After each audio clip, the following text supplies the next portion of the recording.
दोस्तों नमस्कार।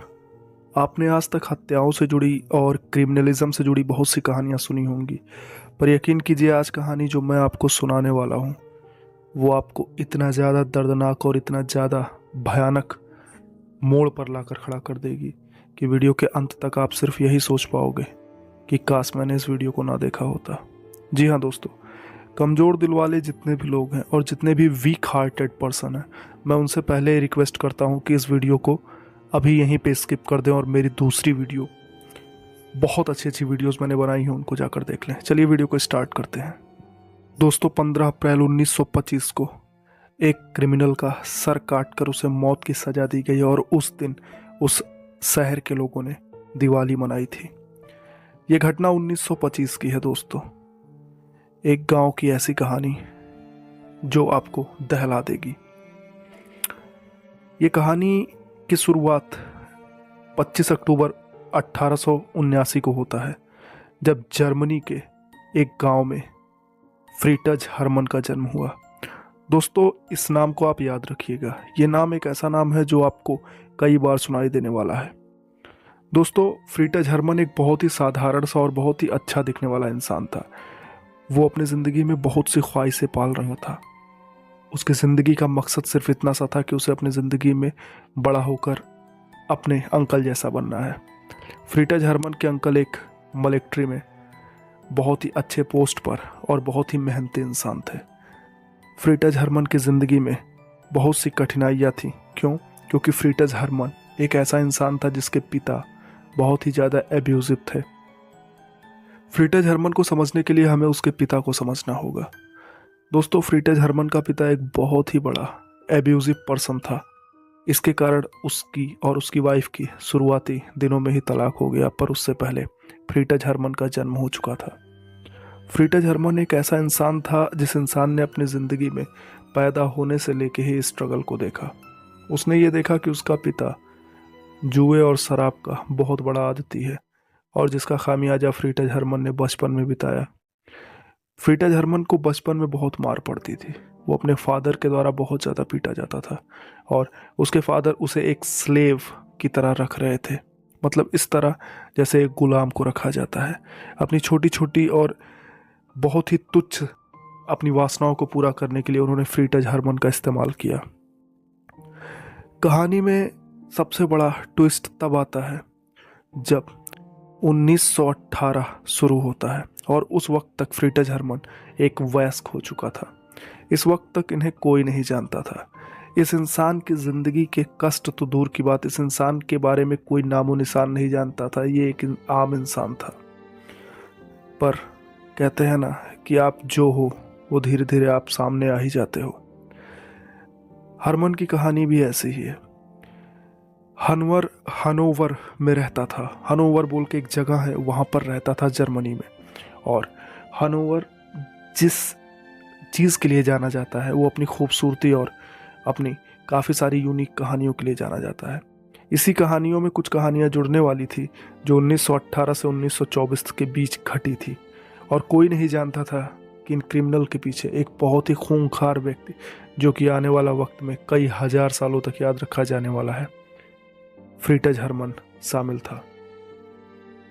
दोस्तों इसमें सबसे पहला जो वाकया घटता है वो 1918 में 26 अप्रैल को घटता है, जब एक 18 साल का यंग लड़का रेलवे स्टेशन से गायब हो जाता है। उसके माँ बाप पुलिस के पास जाते हैं और रिपोर्ट दर्ज कराते हैं। वो पुलिस को बताते हैं कि उनका बच्चा जर्मनी में हनोवर गया हुआ था और वहाँ से वापस आ रहा था, लेकिन वो वहाँ से कभी आया ही नहीं। तो उस ज़माने में कैमरे और कोई ऐसी सिक्योरिटी नहीं होती थी, इसलिए पुलिस ने जांच करना शुरू किया। कई महीनों तक जांच करने के बाद भी उस लड़के के कोई सुराग नहीं मिलने के कारण इस केस को बंद कर दिया गया और जैसे ही इस केस को क्लोज किया गया दूसरा सेम वाकया घट जाता है। उसी हनोवर रेलवे स्टेशन से एक और बच्चा गायब हो जाता है। उस बच्चे का पीछा पुलिस बहुत समय तक करती है और पुलिस को एक बात समझ में आ गया था कि कातिल कोई अपने ही शहर का है।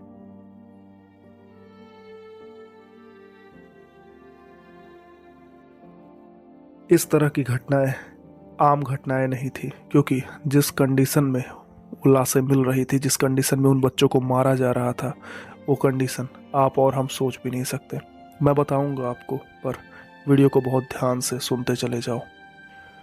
दोस्तों, तीसरी घटना होती है एक पहाड़ पर, और जो 4 बच्चों का ग्रुप गया होता है और उन बच्चों में से 2 बच्चे गायब हो जाते हैं और एक बच्चे का एक ऐसा दर्दनाक मौत होता है जिस बारे में आपको मैं थोड़ा सा बताता हूँ, आप सुनिए। उस बच्चे के दोनों हाथ काट दिए गए थे, उस बच्चे की आंखें फोड़ दी गई थी, उस बच्चे का लिंग काट दिया गया था, और सबसे बड़ी बात क्या है, उस बच्चे का वोकल सबसे पहले उखाड़ दिया गया था। यानी वो जो बच्चा था जिसका मर्डर हुआ था, उस बच्चे का सबसे पहले गला तोड़ दिया गया था जिससे उसकी आवाज़ बाहर नहीं निकल पाया। उसके बाद ये सारी ट्रेजेडी उसके साथ घटी। पुलिस कभी भी शक नहीं कर पा रही थी, कभी भी सोच नहीं पा रही थी इन सारी घटनाओं के पीछे का मेन अपराधी कौन है। क्यों? क्योंकि उनके नज़र में वही क्रिमिनल थे जो पहले से ही क्रिमिनल थे। वो उन सभी अपराधियों को उठा रहे थे, उन्हें पीट रहे थे और उनसे पूछताछ कर रहे थे। उन्हें लगता था ऐसा करके वो जरूर उस कातिल तक पहुंच जाएंगे, पर ऐसा नहीं हो सकता था। क्यों? क्योंकि जितने भी क्रिमिनल हनोवर में रहते थे वो सभी क्रिमिनल यही बात कह रहे थे कि इस तरह का क्राइम हमने आज तक नहीं किया और हम इस तरह का क्राइम नहीं जान रहे।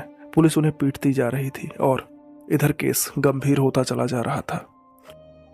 दोस्तों, फ्रीटज एक ऐसा इंसान था जो कि एक नॉर्मल सी नौकरी किया करता था, और सबसे बड़ी बात क्या है, फ्रीटज की ज़िंदगी की सबसे बड़ी गलती यहाँ हो जाती है जब वो अपना 8वां मर्डर करने के लिए जाता है। और वो 8वां मर्डर था, या शायद कई मर्डर के बाद वहाँ पे वो नोटिस किया जाता है। वो एक बच्चे को रेलवे स्टेशन से बहला फुसला कर अपने घर के पास ले जा रहा था, और तभी घर के आसपास के लोगों ने फ्रीटज हरमन को देखा, और लोगों को शक होना भी शुरू हो चुका था क्योंकि फ्रीटज हरमन हर हफ्ते में या हर महीने में किसी नए व्यक्ति को अपने घर में लाता था, और वो व्यक्ति उसके द्वारा दोबारा कभी भी उसके घर से निकलते हुए नहीं देखा जाता था। इस चीज़ से लोगों के दिमाग में ये चीज़ें चलने लगी कि कहीं ऐसा तो नहीं कि फ्रीटज हरमन ही इन सब चीज़ों के पीछे इन्वॉल्व है। लोगों के दिमाग में ये चीज़ें चलने इसलिए लगी क्योंकि उस समय इस तरह की घटनाएं बहुत तेज़ी से हो रही थी, और लोगों के दिमाग में ये चीज़ था कि हमारे शहर में कोई ऐसा क्रिमिनल है।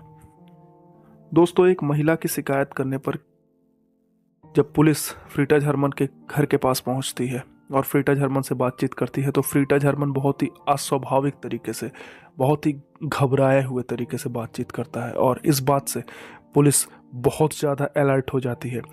अपने सीनियर अफसरों को पुलिस फ्रीटज हरमन के पीछे जासूसों की तरह लगा देती है, और नतीजा 1 हफ्ते में ही बाहर निकल आता है। दोस्तों, अपने घर के अंदर छिपाए गए लाश के टुकड़ों को फ्रीटज हरमन पास की नदी में फेंक रहा था, और पास की नदी में जब वो फेंक रहा था उन लाशों को, उन पुलिस वालों ने उसको वॉच किया और उसे उठा लिया गया। उठाने के बाद उसके घर की तलाशी ली गई। दोस्तों, उस समय फॉरेंसिक साइंस इतना डेवलप नहीं हुआ था, जिसकी वजह से उसके घर में कई तरह के ब्लड लाइंस, कई तरह के खून के धब्बों के निशान थे, लेकिन पुलिस उस चीज़ को प्रूफ नहीं कर पाई कि ये किसका किसका एग्जैक्ट मर्डर है। लेकिन फ्रीटज हरमन को जब जेल में लेके जाया गया और फ्रीटज हरमन को जब पुलिस अपने तरीके से पूछताछ करना शुरू की, तब पता चला कि फ्रीटज हरमन ने अपनी ज़िंदगी में 1 नहीं 2 नहीं 24 हत्याओं को किया था, और उसने एक्सेप्ट किया कोर्ट में कि उसने 24 मर्डर्स किए हैं, ऐसे मर्डर्स जो बच्चे और औरतों के थे। फ्रीटज हरमन एक ऐसा इंसान था जो इंसान अपनी ज़िंदगी में सिर्फ और सिर्फ क्राइम किया और मर गया। लेकिन दोस्तों, मैं आपको बताना चाहूँगा, उसके क्राइम इतने ब्रूटल थे कि उसने कईयों को ऐसी दर्दनाक मौत दी जिसके बारे में आप और हम आज कल्पना भी नहीं कर सकते। 19 दिसंबर 1924 को उसको मौत की सज़ा सुनाई गई, और 15 अप्रैल 1925 को हरमन का सिर काटकर उसे मौत की सज़ा दे दी गई। दोस्तों, उसकी कहानी आज भी आपराधिक मनोविज्ञान और आपराधिक इतिहास के लिए एक एग्जाम्पल है, एक ऐसा एग्जाम्पल जिसको लोग सुनते हैं, एक ऐसा एग्जाम्पल जो आपको ये बताता है कि इंसान के दिमाग के भीतर कितने डार्क पहलू छिपे हुए हैं। दोस्तों, इस कहानी को सुनाने का उद्देश्य ये नहीं था कि आप क्राइम के रास्ते पर निकल चलो। इस तरह से किसी भी व्यक्ति, इस तरह के किसी भी सोच का हम समर्थन नहीं करते हैं, पर हम आपको सिर्फ अवेयर होने के लिए ये सच्ची घटनाएं सुनाते हैं। क्यों? क्योंकि आप ये जान लो कि हमारे अतीत में ऐसी घटनाएं घटी हैं और हमारे आसपास के लोग जिन्हें हम बहुत अच्छा समझते हैं, कई बार वो ऐसे क्रिमिनल होते हैं जिनके बारे में आप और हम सोच भी नहीं सकते। हमारे आसपास के लोगों का विचार हमारे बारे में क्या है ये हम कभी नहीं जान पाते। आपके साथ रहने वाला आपका सबसे करीबी इंसान ही आपके बारे में क्या सोचता है आप नहीं जानते हो। दोस्तों, इंसान का मस्तिष्क इतना भयानक चीज़ है, इससे बड़ा हथियार दुनिया में कोई नहीं हो सकता। यह सृजन और विनाश दोनों के लिए बहुत ही सातिर तरीके से काम करता है। इस दुनिया में ऐसे ऐसी घटनाएं हो रही हैं आज की डेट में जिसके बारे में आप और हम कल्पना भी नहीं कर सकते। फ्रीटज हरमन एक एग्जाम्पल है। ऐसे हजारों केस होते आ रहे हैं। हमारा मकसद आपको अवेयर करना है जिससे आप इस तरह के क्राइम से बच सकें। दोस्तों, एक बात हमेशा याद रखिएगा, आपकी जिंदगी बहुत कीमती है और इसे पाने के लिए हजारों लोग बैठे हुए हैं कि इस आपके शरीर को, आपके मस्तिष्क को और आपकी ज़िंदगी को कैसे ख़त्म किया जाए। हमारी दायित्व, हमारी जिम्मेदारी बनती है कि हम अपने आप को प्रोटेक्ट करें। हम हमारी जिम्मेदारी बनती है कि हम अपने परिवार को प्रोटेक्ट करें। हम सभी के ज़िंदगी में हमारी जान और हमारे परिवार से बढ़कर कोई नहीं होना चाहिए। दोस्तों, क्रिमिनल साइकोलॉजिस्ट कहते हैं कि फ्रीटज हरमन की ज़िंदगी में जो कुछ भी हुआ उसके पीछे उसका पास्ट यानी उसका बचपना और उसके अतीत इन्वॉल्व थे। इंसान अपने अतीत में जो कुछ भी भोगता है वैसा ही उसका वर्तमान हो जाता है और वर्तमान से ही उसका भविष्य बनता है। कहने का मतलब ये है कि अगर आपका पास्ट एब्यूजिव रहा है तो ज़रूर आप अपनी ज़िंदगी में एब्यूजिव पर्सन ही रहोगे। बहुत से साइकोलॉजिकल चीज़ों को जानने के बाद मैं आज ये बात अपने दावे से कह सकता हूँ कि अगर आप अपनी ज़िंदगी में अच्छाई की तरफ ध्यान नहीं दोगे तो ज़रूर आपका मस्तिष्क ऐसा डिजाइन है ऑटोमेटिक वो बुराई की तरफ चला जाएगा। हम सभी की ज़िंदगी में बुरी चीज़ें होती हैं। हम सभी उन बुरी चीज़ों से गुजरते हैं क्योंकि हम एक ऐसे समाज में रहते हैं जो समाज सिर्फ और सिर्फ स्वार्थ पे चलता है और स्वार्थी लोगों के बीच में रहकर हम कष्ट ना पाएं ऐसा हो नहीं सकता। पर इसका ये मतलब नहीं होता है कि हम उसको भूल ना पाएं।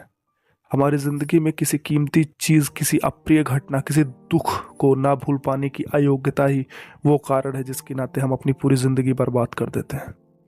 हम एक ऐसे विचार में उलझे रहते हैं जिस विचार का अंत बहुत ही भयानक होता है। दोस्तों, आप सभी के ज़िंदगी में कुछ ना कुछ ऐसा ज़रूर हुआ है जिसके वजह से आप आज उस पॉइंट को लेकर दुखी होते हो।